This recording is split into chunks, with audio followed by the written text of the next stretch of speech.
Hare Krishna. Offering to Krishna में आप सभी का स्वागत है। मैं हूं कविता।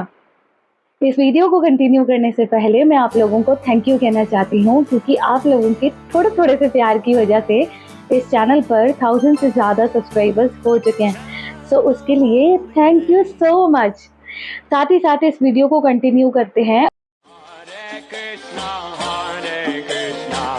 कृष्णा कृष्णा हरे हरे, हरे राम राम राम हरे हरे।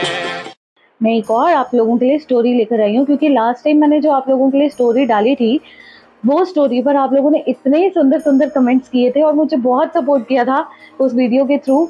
तो मैंने सोचा कि क्यों ना आज मैं आप लोगों के लिए एक और स्टोरी लेकर आऊँ। तो अगर आप लोगों ने वो स्टोरी नहीं देखी है तो वो ऊपर आई बटन में आपको दिखाई दे जाएगी, आप जाकर देख लीजिएगा। और अगर आप मेरे चैनल पर नए हैं तो मेरे चैनल को सब्सक्राइब कर लीजिए और बेल नोटिफिकेशन के लिए ज़रूर दबा दीजिएगा।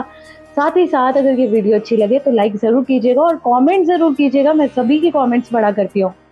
तो चलिए चलते हैं वीडियो की तरफ। एक बार एक व्यापारी था जिसका व्यापार में बहुत ज़्यादा नुकसान हो गया।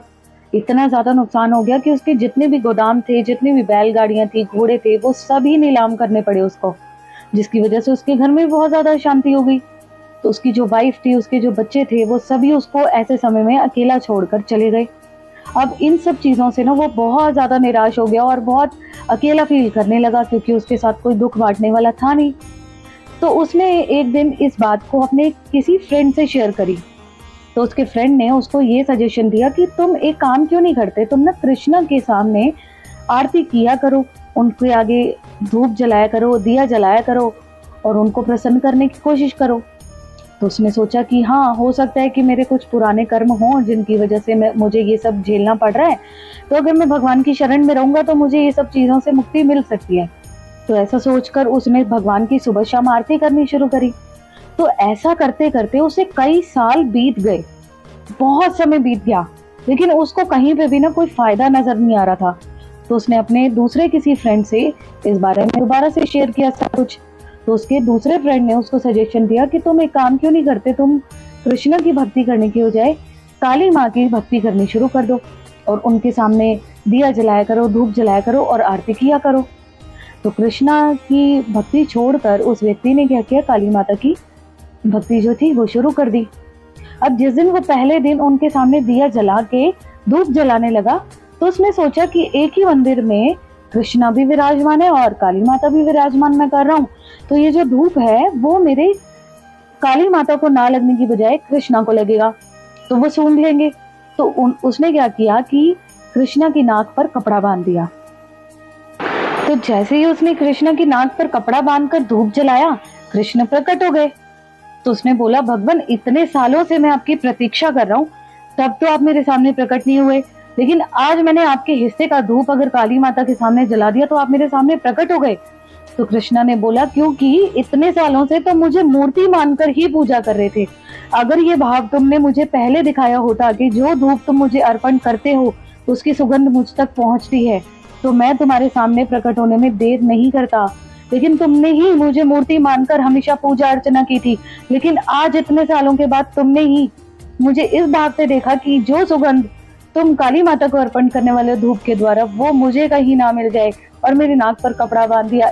इसी तरीके से हम में से बहुत सारे लोग करते हैं ना कि हम लोग मंदिर तो जाते हैं लेकिन भगवान को भगवान ना मानकर ये समझते हैं जैसे म्यूजियम में कोई सामान रखा था जिसकी आपने टिकट खरीदी थी और उस सामान को देखकर आप वहाँ से रवाना हो जाएंगे।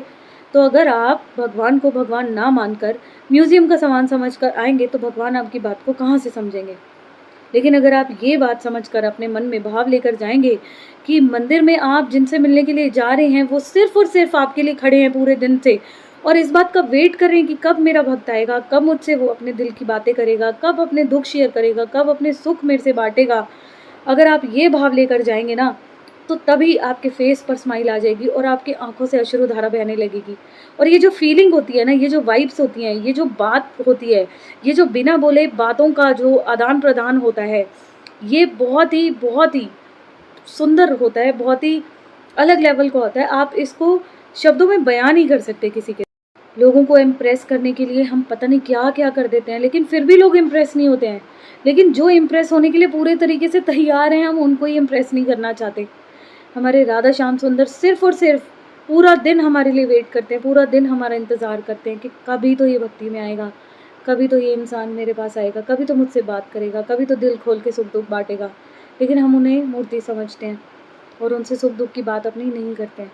उनके लिए कोई चीज़ की ऑफरिंग नहीं लेके जाते, ना कोई फूल लेके जाते हैं, ना कोई माला लेके जाते हैं, ना कोई मिठाई लेके जाते हैं। और अगर लेके भी जाते हैं ना, तो हमारे मन में ये रहता है कि अगर मिठाई दी है ना, तो पूरे का पूरा डब्बा वापस आ जाना चाहिए।